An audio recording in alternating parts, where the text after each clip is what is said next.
Assalamualaikum warahmatullahi wabarakatuh. Halo Sobat Equilibrium, kembali lagi di ETALS Equilibrium Talks. Mahasiswa peneliti Equilibrium Fakultas Ekonomi dan Bisnis Universitas Negeri Makassar. Bersama saya Hardianti Dahlan, akrab disapa Dian, yang akan menjadi host podcast kita kali ini. Bagaimana nih kabar teman-teman Ecolips? Semoga senantiasa sehat ya, amin. Hari ini Etals kita kedatangan narasumber yang sangat spesial loh dari luar kampus kita. Beliau ini banyak menginspirasi, mengedukasi, dan memberikan pengalaman mengenai prestasinya loh teman-teman. Eits, ada pepatah yang mengatakan tak kenal maka tak sayang. Maka dari itu kita kenalan dulu ya. Kalau begitu langsung saja saya persilakan untuk kakak manis yang ada di samping saya memperkenalkan dirinya dan asal kampusnya dari mana nih. Silakan ya kak. Oke deh, terima kasih banyak kak. Jadi halo teman-teman semua, kenalin nama aku Ananda Ratu Asahra, tapi aku kerap disapa Ratu. Saat ini aku merupakan mahasiswa ilmu komunikasi di Universitas Hasanuddin. Halo Kak Ratu. Nah, ada fun fact loh teman-teman Ecolips karena Kak Ratu ini pernah meraih beasiswa unggulan pada tahun 2024. Wih, keren-keren Kak Ratu. Itu tadi perkenalan narasumber hebat kita nih teman-teman. Tema kali ini menarik sekali untuk kita bahas. Teman-teman Ecolips sudah tahu nggak kalau pendaftaran beasiswa unggulan tahun ini sudah dibuka loh, dan fun fact-nya lagi itu semester 5 bisa kembali mendaftar. Nah, tidak hanya itu, untuk mahasiswa baru dan semester 3 saja loh. Jadi kita akan kupas tuntas tips dan trik lolos beasiswa unggulan langsung dari awardnya. Nah, sesuai ya sama judul tema kita kali ini. Yaps, untuk itu teman-teman Ecolips udah nggak sabar nih, pasti tungguin. Langsung saja ya kita mulai tanya-tanya narasumber kita. Nah, pertanyaan pertama nih kak, boleh cerita dulu bagaimana awalnya kakak mengenal beasiswa unggulan dan apa saja motivasi terbesar kakak untuk mendaftar? Oke deh, terima kasih banyak kak untuk pertanyaannya. Jadi kalau ditanya journey awal aku sampai tahu beasiswa unggulan, itu karena dulunya waktu SMA aku punya role model. Role modelku kebetulan ini juga adalah award di beasiswa unggulan di tahun pertama dia kuliah. Nah, sejak saat itu aku tahu deh kalau ternyata ada nih beasiswa yang diberikan oleh Kementerian Pendidikan untuk putra-putri terbaik bangsa dengan tujuan untuk memprovide bantuan biaya hidup agar nantinya award-award ini bisa mempersiapkan diri untuk memberikan kontribusi kepada Indonesia seperti itu. Nah, itu mungkin singkat cerita aku mengenal beasiswa unggulan. Terus kalau ditanya mengenai motivasi terbesar, pertama tentunya karena beasiswa unggulan ini dari segi benefikal itu banyak sekali ya kak, dan akan membantu aku selama journey kuliah. Makanya aku tertarik banget nih untuk daftar beasiswa unggulan. Kemudian yang kedua, aku yakin ketika aku bisa menjadi award di beasiswa unggulan, pintu untuk bertemu dengan orang-orang yang juga dari latar backgroundnya adalah mereka yang memiliki pengalaman-pengalaman yang keren, itu akan semakin lebar gitu kak. Jadi akan mempermudah aku untuk mendapatkan akses berbicara langsung dengan orang-orang yang punya achievement jauh lebih banyak dari aku maupun orang-orang di sekitarku, seperti itu.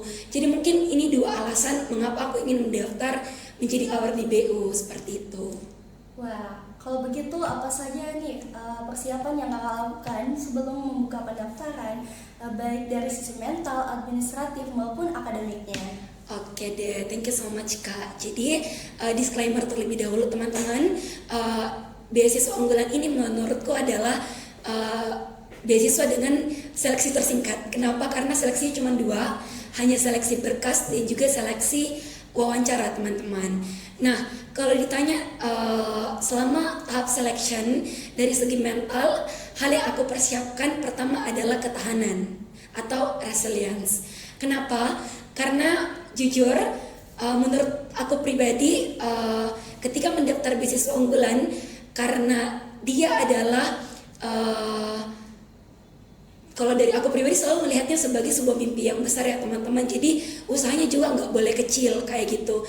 Dan pasti selama prosesnya kita akan bertemu dengan banyak tantangan supaya alam semesta itu tahu gitu apakah kita betul-betul kredibel gitu untuk mendapatkan beasiswa tersebut atau enggak. Jadi ketahanan adalah salah satu hal yang paling penting untuk dimiliki oleh seorang calon awardee. Karena jujur selama tahap selection aku dapat banyak sekali rintangan teman-teman, baik itu selama daftar di selection berkas maupun pada saat di selection interview kayak gitu. Nah, untuk di bagian tahap seleksinya sendiri, di bagian seleksi berkas ada banyak sekali berkas-berkas yang harus teman-teman fulfill. Nah, beberapa di antaranya seperti tes UKBI, teman-teman harus achievable lah dalam mendapatkan skor yang sudah ditentukan oleh BU. Nah, kalau untuk saat ini BU itu menetapkan bahwa setiap awardee-nya itu harus mencapai sekitar 450-an lebih sampai 577 kalau nggak salah, dan itu kategorinya madya. Nah, kalau aku kemarin alhamdulillah dapatnya itu 670 lebih Kak, jadi itu kategorinya sangat unggul kayak gitu. Terus yang kedua, teman-teman itu harus dapat surat rekomendasi dari dosen ataupun guru untuk teman-teman yang masih maba, dan juga orang-orang terdahulu yang teman-teman itu pernah melakukan konektivitas secara masif gitu kayak gitu. Dan di dalam surat rekomendasi itu orang-orang tersebut akan memberikan rekomendasi dari segi bagaimana karakter teman-teman, kemudian apa achievement teman-teman, dan yang ketiga itu apakah kenapa teman-teman direkomendasikan untuk menjadi awardee beasiswa unggulan based on dari perspektif si pemberi rekomendasi seperti itu. Dan yang ketiga ini mungkin yang paling tricky nih Kak, karena teman-teman itu harus mempersiapkan diri menulis esai sesuai dengan ketentuan yang telah diberikan oleh beasiswa unggulan itu sendiri kayak gitu. Dan mungkin kita akan bahas lebih lanjut ya Kak mengenai esainya nanti di pertanyaan selanjutnya. Terus yang terakhir dari segi akademikal, kalau dari aku pribadi Kak, beasiswa unggulan sendiri tidak mematok awardee-nya itu harus punya prestasi yang banyak banget, atau dari segi IPK harus 4, enggak teman-teman, atau dari segi pengalaman kerja atau intern itu harus banyak. Jadi kalau dari aku pribadi sebenarnya lebih ke pihak beasiswa unggulannya ini cuman mau tahu gitu apakah kita itu punya pengalaman yang bisa membantu kita selama ingin mengerjakan kontribusi kita selama menjadi awardee beasiswa unggulan. Karena fun fact, aku cuman ngisi 3-4 prestasi, dan itu pun hanya prestasi tingkat provinsi dan juga tingkat nasional, jadi nggak ada yang internasional. Dan untuk IPK sendiri, IPK aku cuman 3,9 nggak sampai 4 teman-teman, dan itu selektif kok untuk menjadi awardee beasiswa unggulan. Mungkin itu sih Kak kalau dari aku. Ya, menarik sekali ya teman-teman Ekolivs. Nah, jadi bagaimana menurut kakak paling menantang selama proses seleksi beasiswa unggulan nih Kak? Oke, kalau ditanya yang paling menantang di seleksi berkas pasti esai. Kenapa? Karena menurutku esai ini yang paling punya peranan besar dalam seleksi berkas atau penentu kita lolos gitu di seleksi berkas. Pertama, karena aku harus membedah gitu dari tema esainya apa yang relevan dengan jurusan dan juga pengalamanku kayak gitu.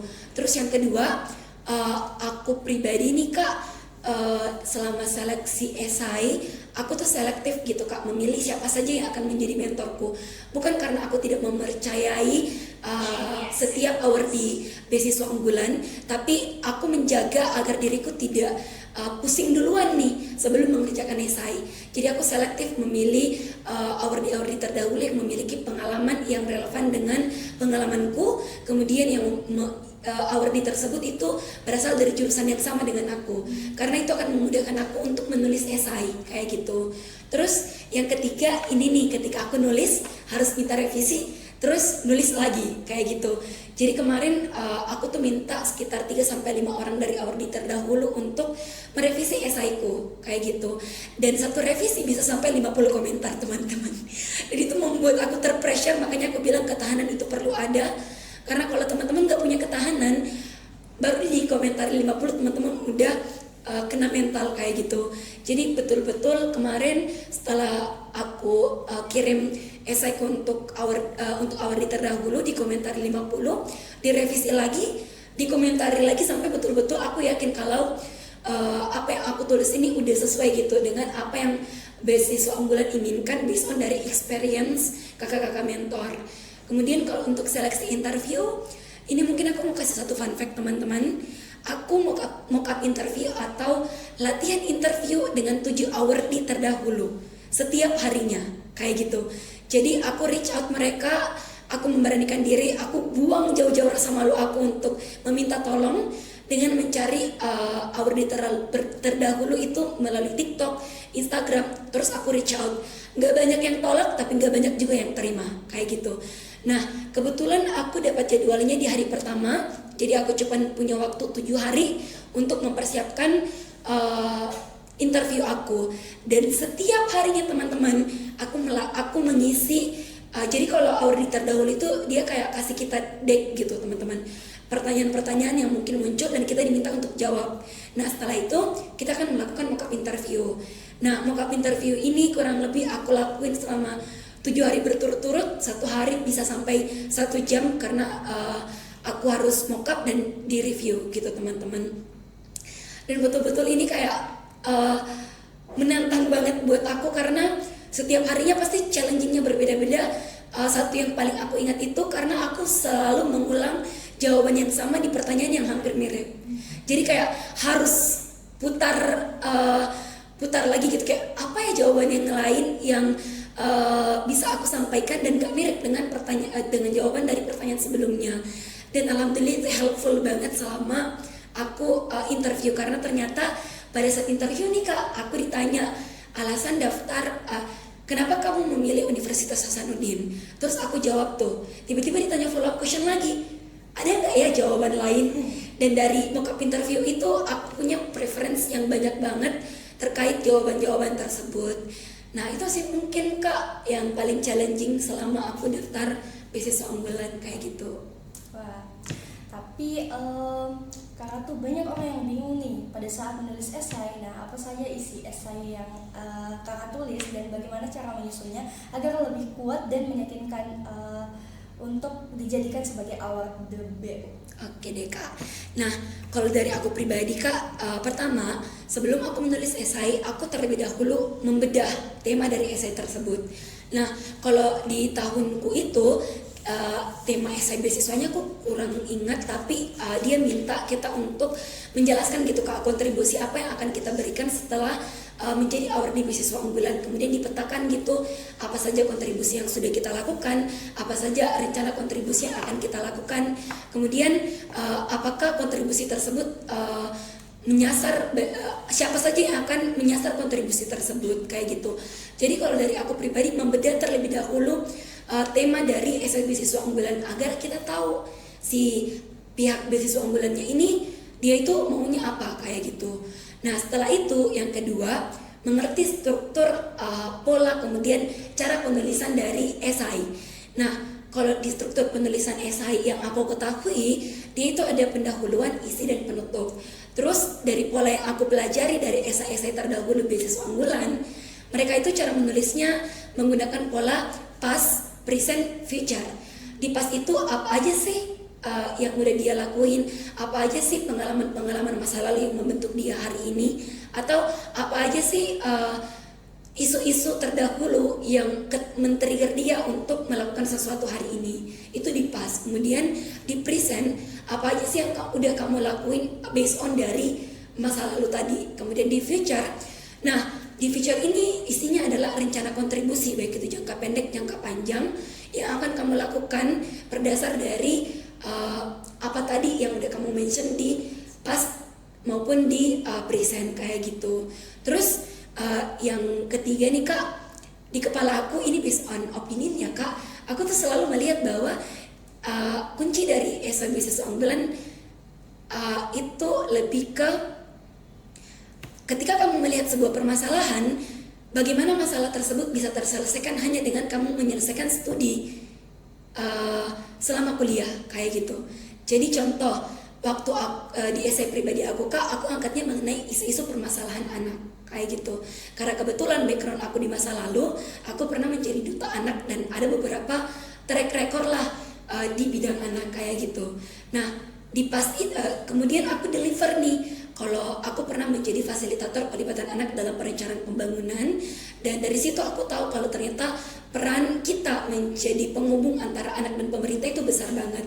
Dan itulah yang menjadi alasan aku mendaftar menjadi mahasiswa ilmu komunikasi, karena aku bisa mengembangkan skill humas tersebut kayak gitu Kak. Nah dari situ aku mention lagi nih, setelah lulus di masa depan aku akan kerja menjadi Biro Humas Pemberdayaan Perempuan dan Perlindungan Anak.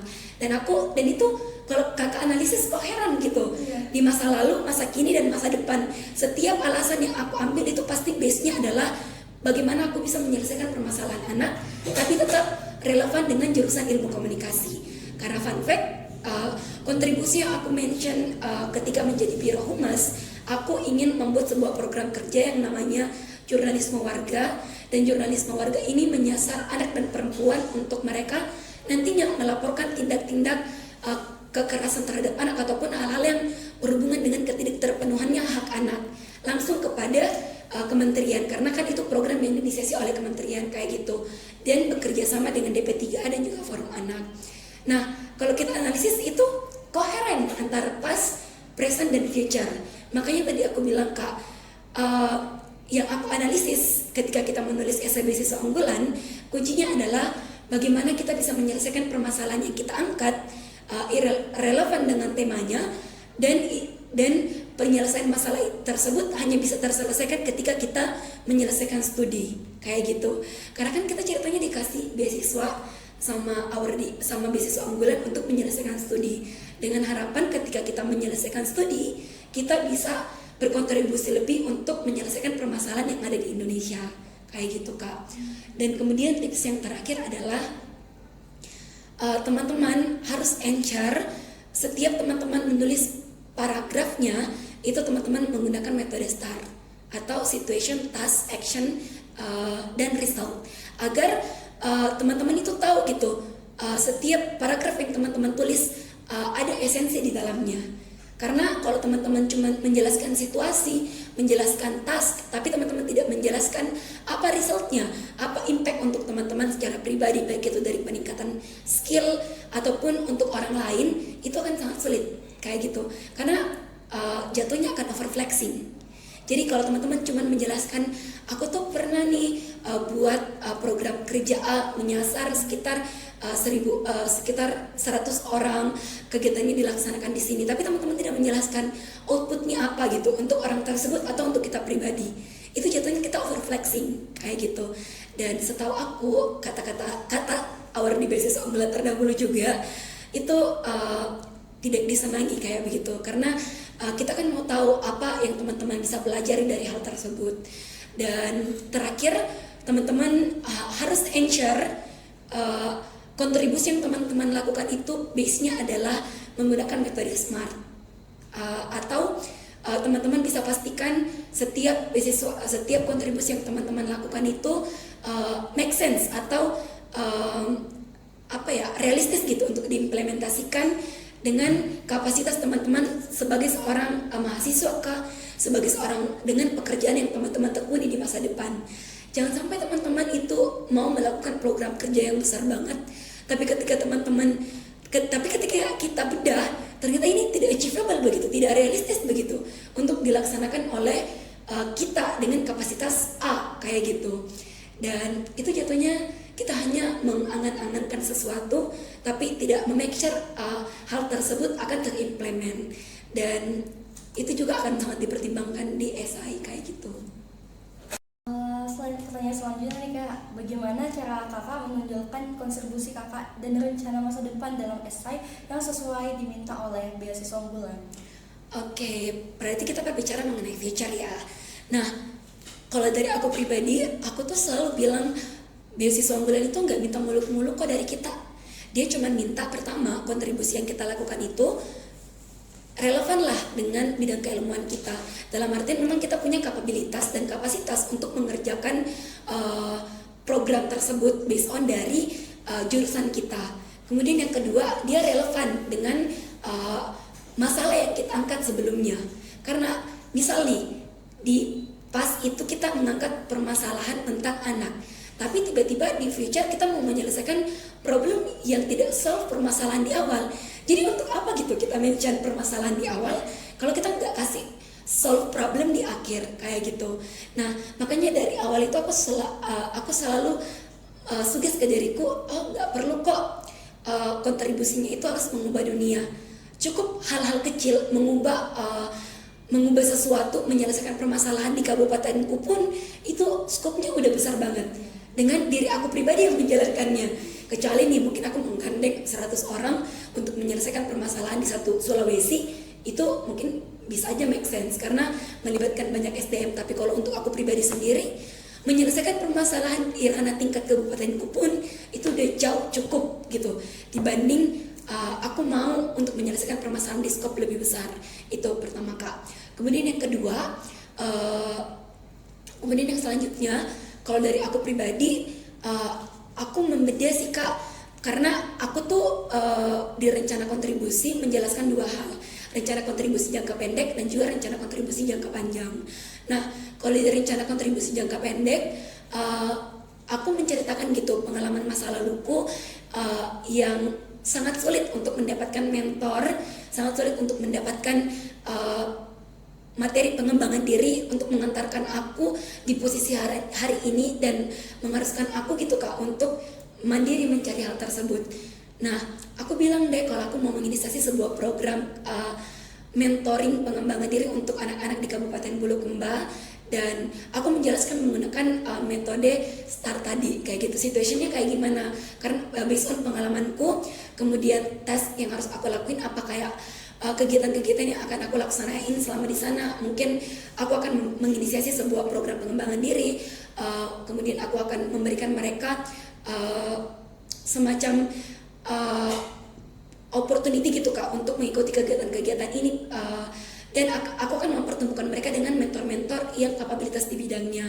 Terus actionnya aku apa, aku akan melibatkan siapa kayak gitu. Terus result yang aku harapkan kayak gimana. Nah itu kan rencana jangka pendek yang sebenarnya yang sebenarnya itu kayak kalau misal nanti ketika aku sudah lulus menjadi lulusan S1 Ilmu Komunikasi, itu akan make sense untuk aku laksanain kayak gitu.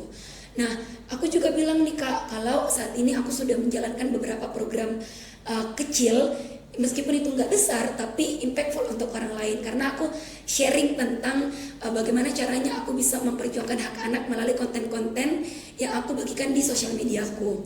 Itu kelihatannya kecil, kayak kenapa ya aku harus masukin? Tapi ternyata itu achievable kok untuk kita laksanain, realistis untuk kita laksanain.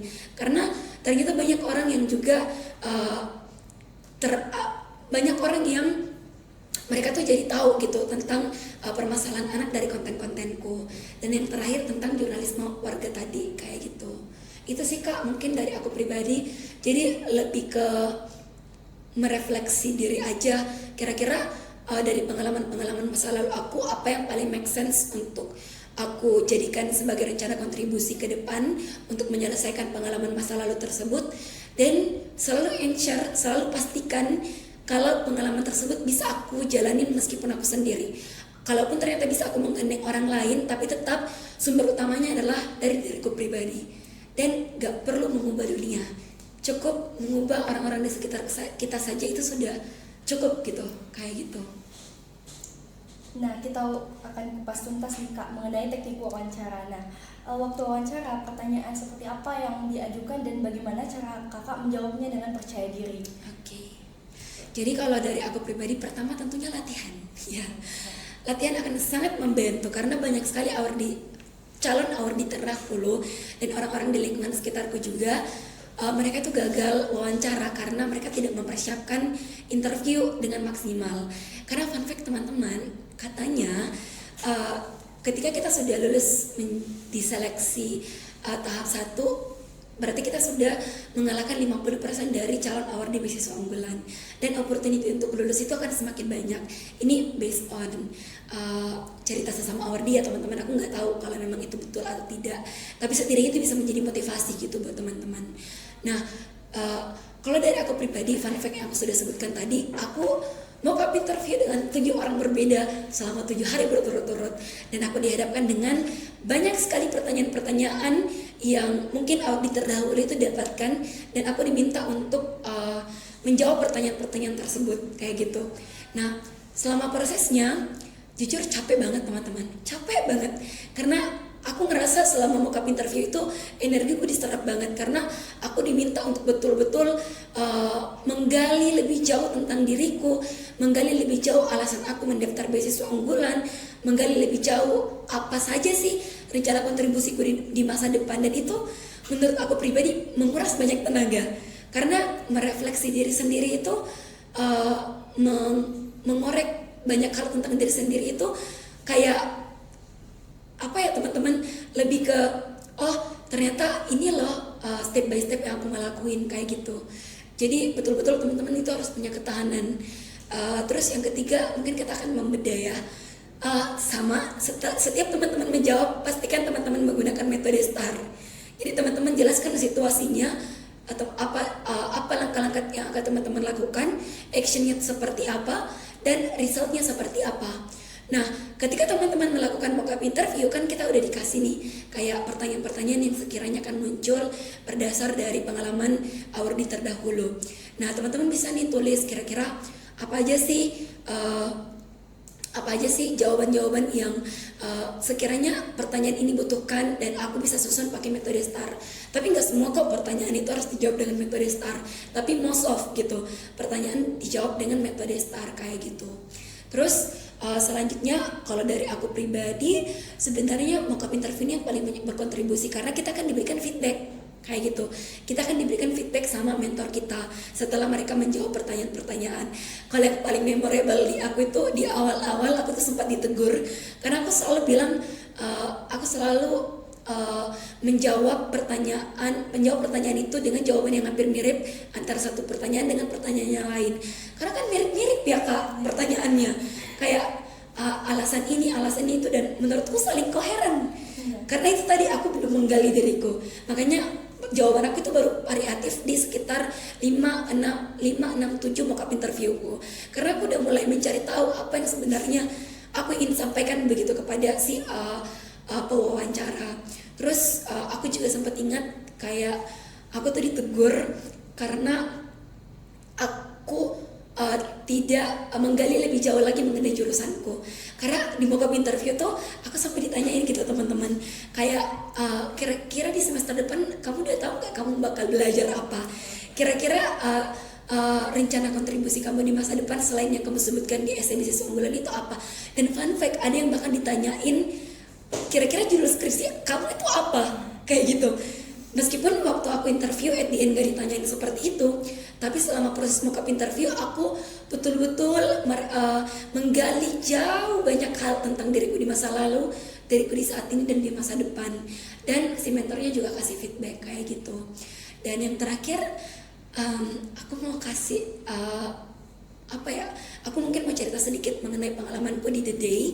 Karena itu tadi teman-teman, aku banyak dapat permasalahan, aku banyak banget dicoba mentalnya, diuji mentalnya karena tiba-tiba kan aku masukin nomor di link regis itu adalah nomornya ibu aku, dan pada saat interview itu ibu aku yang di-chat kayak gitu kalau kita bakal melakukan interview dan interviewnya dimajukan. Ibu aku shock kan kayak gitu, terus itu tuh udah hura-hara tiba-tiba dimajuin, jadi aku tuh harus cepet gitu ke cafe untuk melakukan interview kayak gitu. Dan ternyata at the end aku lupa untuk ngeprint berkas-berkas yang harus ditunjukin. Jadi kayak udah crowded banget gitu, kayak ya Allah ini bisa nggak ya atau enggak. Dan at the end ternyata aku kembali ke jadwal semula karena aku menolak tawaran untuk dimajukan gitu jadwalnya. Nah pada saat udah ngeprint tiba-tiba aku diusir teman-teman dari salah satu kafe. Kenapa? Karena aku tuh minjam ruangan private roomnya, karena kan kalau BU itu kita nggak boleh ada orang di dekatnya kita pada saat interview. Aku diusir dan aku diminta untuk interviewnya di musola. Jadi aku interviewnya di musola dan di situ posisinya udah mau sholat asar kayak gitu. Jadi aku siapin notes di HP aku untuk nulis minta tolong untuk tidak bersuara karena sedang interview.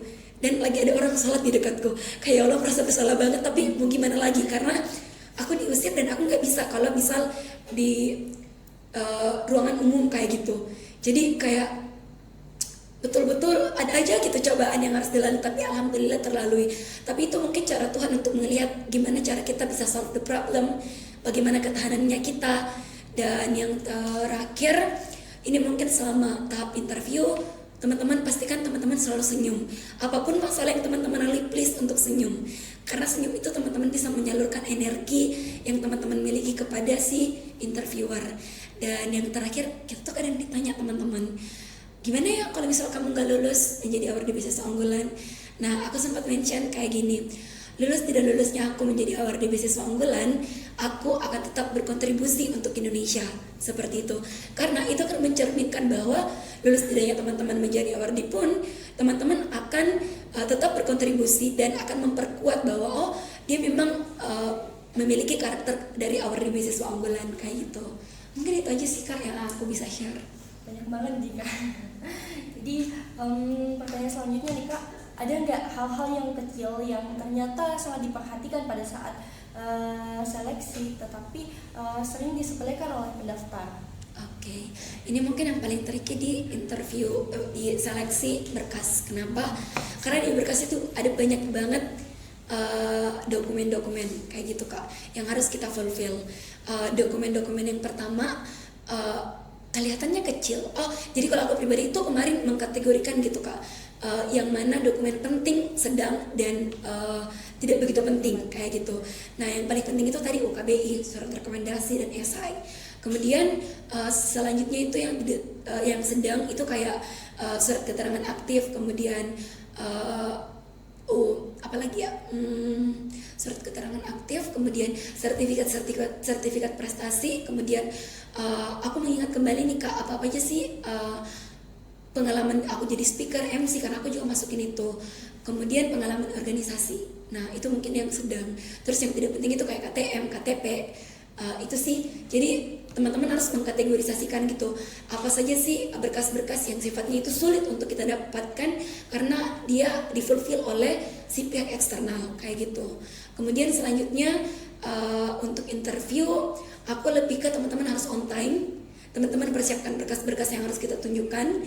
Dan yang terakhir, teman-teman jangan mesem pada saat interview, karena kayak itu tuh akan sangat berpengaruh gitu ketika teman-teman interview. Dan pasti mempersiapkan diri dengan melakukan mock-up interview. Itu sih Kak. Nah, selama proses seleksi ini, apakah pernah kakak merasa ragu atau hampir menyerah? Nah, apa yang membuat kakak tetap lanjut dan percaya diri? Oke deh Kak, jadi kalau dari aku pribadi, kalau ditanya sempat menyerah atau enggak, pasti sempat menyerah. Karena aku di tahun 2023 kan sempat gagal. Tapi memang aku menyadari pure itu karena kesalahanku tidak memaksimalkan opportunity yang diberikan, dan itu tadi aku menggampangkan proses seleksinya. Dan aku gagal gitu teman-teman di seleksi tahap pertama. Di saat aku ngerasa aku belum berjuang segimananya, aku udah gagal kayak gitu. Makanya aku udah mempersiapkan diri di seleksi tahap 2. Meskipun menurutku aku sudah mempersiapkannya di jauh-jauh hari ini Kak. Kayak aku udah ikut banyak sekali program-program mentoring, tapi tetap gitu di tengah jalan ada ketahanan yang runtuh kayak gitu. Kenapa? Karena ketika aku udah nge-stuck, gimana ya mengkorelasiin pengalaman aku dengan temanya, gimana ya aku bisa memfulfill feedback yang diberikan oleh awardee terdahulu gitu, atau sesederhana gimana ya aku bisa membagi waktu untuk mengerjakan esai, karena kemarin itu aku juga punya banyak kesibukan lain yang berjalan beriringan gitu Kak. Dan betul-betul mengerjakan esai beasiswa unggulan itu lebih ke menyempatkan waktu kayak gitu. Dan itu tuh juga menjadi salah satu hal yang buat aku kadang capek, karena udah capek berkegiatan di luar, pulangnya harus spend my time juga untuk menguras waktu mengerjakan esai kayak gitu. Jadi lebih pintar-pintar membagi waktu, karena kalau teman-teman gak pintar membagi waktu itu akan sangat berpengaruh ketika teman-teman mengerjakan esai, karena pasti teman-teman akan menunda. Terus yang terakhir, pada saat interview ini lebih ke teman-teman jangan kena mental. kalau teman-teman pada saat di review atau dikasih feedback sama awardee terdahulu, ternyata teman-teman itu punya banyak kekurangan. Karena yang namanya proses belajar, makanya itu kita dikasih kesempatan untuk mempersiapkan diri supaya kita tahu nih apa-apa saja yang perlu kita persiapkan. Jadi kunci utama, kalau ditanya problem utamanya lebih ke bagaimana aku menanggapi respon dari awardee terdahulu mengenai setiap tahapan yang aku laluin. Karena ketika kita merespon dengan hal yang negatif, itu juga akan berpengaruh pada saat kita melakukan proses seleksi. Tapi kalau kita merasa kalau kita datang ke dia karena kita merasa dia jauh lebih punya pengalaman dan akan sangat membantu untuk kita selama proses seleksi, itu akan more than enough dibanding kita mengeluh kalau itu tuh jatuhnya mereka mempressure kita kayak gitu. Itu sih Kak kalau dari aku. Wah, menarik banget ya teman-teman Ekolips. Nah, setelah lolos, bagaimana kehidupan kakak bisa berubah?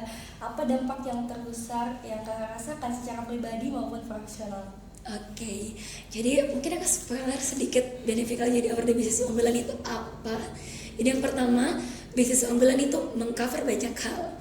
Pertama dari segi biaya, kalau dari aku pribadi mungkin aku nggak usah sebutin nominal atau ya nggak usah disebutin ya teman-teman. Tapi nominalnya lebih dari cukup ya. Lebih dari cukup untuk mahasiswa. Itu biaya hidup kita ditanggung setiap semesternya sampai lulus.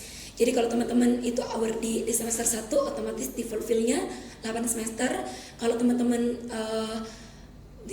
awardee di semester 3 itu akan dipenuhi selama 6 semester kayak aku. Terus yang kedua kita akan dikasih biaya buku. Jadi kita akan dikasih biaya buku juga di luar biaya hidup. Kemudian yang terakhir kita juga akan dibiayai UKT-nya kita. Jadi teman-teman mau dari mandiri kah, teman-teman mau SNBP, SNBT, swasta, karena kan swasta juga bisa meskipun yang penting dia naungan dari kementerian kayak gitu, itu masih tetap gitu dibiayain tanpa melihat nominal kayak gitu. Terus yang kedua, beasiswa unggulan itu tidak muluk-muluk minta kita harus mengerjakan program kerja apalah, kita harus punya prestasi yang tingkatnya inilah setiap bulan, ya enggak. Jadi cukup memastikan teman-teman tidak berada di ambang batas 3,00 IPK-nya. Jadi di atas 3,00 teman-teman akan aman kayak gitu. Dan yang terakhir benefit yang aku rasain itu kita terhubung dengan banyak awardee yang punya background yang super duper inspiratif, keren, dan akan sangat membantu kita di journey yang akan datang kayak gitu. Jadi kalau ditanya benefikalnya, ya otomatis segala hal yang berhubungan dengan pemenuhan aku selama kuliah itu sudah di-provide oleh beasiswa unggulan. Dan aku tidak dituntut untuk mengikuti untuk mengerjakan banyak hal yang diminta oleh beasiswa unggulan, dan aku bisa membagi waktu untuk mengikuti banyak kegiatan lain kayak gitu. Karena kan ada nih beberapa beasiswa yang kita diminta untuk mengerjakan program kerja A dan B, mendapatkan prestasi A, B, sedangkan BU tidak begitu. Terus itu sih mungkin. Dan yang terakhir aku diundang gitu untuk ikut untuk menjadi narasumber di kegiatan-kegiatan kayak gini, dan it will be helpful banget untuk bisa bermanfaat sejalan dengan prinsip hidup aku nih Kak, untuk gak cuma jadi orang hebat tapi juga bisa bermanfaat buat orang lain kayak gitu. Nah, terakhir ini Kak, apa pesan utama atau tips terakhir yang ingin Kakak sampaikan untuk pejuang beasiswa yang sedang mempersiapkan diri untuk saat ini? Oke deh, teman-teman, sekali lagi menjadi awardee beasiswa unggulan itu dari dulu aku selalu melihat bahwa itu seperti bumi yang sangat sulit untuk dipeluk. Kenapa? Karena aku ngerasa dulu aku juga nggak punya achievement sama sekali. Jadi aku selalu punya prinsip kalau mimpinya besar, usahanya nggak boleh kecil kayak gitu. Makanya aku betul-betul mempersiapkan diriku jauh-jauh hari sebelum beasiswa unggulan itu buka. Pada saat proses selection pun aku nggak main-main dalam melakukan review essay dengan mentor-mentor dahulu. Dan pada saat interview pun teman-teman aku juga mempersiapkan diri dengan ikut banyak mock-up interview kayak gitu. Jadi aku betul-betul mempersiapkan diri di setiap step by stepnya, karena aku tahu beasiswa unggulan itu hal yang besar, dan aku juga harus mempersiapkan diriku gitu. Karena teman-teman mungkin pernah dengar kalau kita mau mendapatkan sesuatu hal yang besar, kita juga harus mempersiapkan diri kita, baik itu dari segi energinya kita, apakah energi kita ini akan match gitu dengan beasiswa unggulan atau enggak. Kalau contoh nih, selama prosesnya teman-teman dikasih feedback sama auditor terdahulu, 50 komentar teman-teman udah menyerah, gimana teman-teman mau dapatkan benefit dari beasiswa unggulan yang besar banget kayak gitu. Jadi dari situ tuh teman-teman bisa menilai kira-kira teman-teman ini dari segi kualitas setara nggak ya dengan beasiswa unggulan kayak gitu. Jadi bukan teman-teman mau merendahkan diri sendiri, tapi lebih ke itu jadi semangat teman-teman untuk mempersiapkan diri, gimana aku bisa menyetarakan value yang aku miliki, menyetarakan kualitas yang aku miliki dengan beasiswa unggulan. Kalau at the end teman-teman gagal, it's okay, karena kalau gagal itu tandanya teman-teman sudah berproses, karena ada banyak hal yang teman-teman akan pelajari kayak gitu Kak. Kalau nggak ikut beasiswa unggulan, teman-teman nggak tahu cara nulis esai. Kalau nggak ikut beasiswa unggulan, teman-teman nggak tahu apa preferensi pertanyaan-pertanyaan yang akan muncul. Dan kalau gagal, jangan ubah mimpinya, tapi ubah strateginya kayak gitu. Itu sih Kak kalau dari aku. Wah, setelah kurang lebih setengah jam kita membahas mengenai beasiswa unggulan ini, penyampaian dari nomor narasumber kita yang hebat ini memberikan wawasan yang luas mengenai planning to achieving. So I really like their enthusiasm. Kak Ratu sangat informatif, mengedukasi dan menginspirasi. Saya ucapkan terima kasih kepada narasumber kita yang sangat luar biasa dan bisa meluangkan waktunya untuk hadir bersama kita kali ini. Raih mimpimu, tetapi ingat, hasil bukanlah segalanya, melainkan proses itulah yang membentuk diri kita. Tetap berkembang dan terus semangat ya teman-teman Ecolips. Saya Dian sebagai host podcast kita bareng Kak Ratu pamit undur diri. Terima kasih sudah menjadi bagian dari perjalanan kami untuk terus berdampak dan mengedukasi bagi banyak orang. Jangan lupa like, comment, and subscribe jika konten ini bermanfaat. Sampai jumpa di episode berikutnya. Dadah.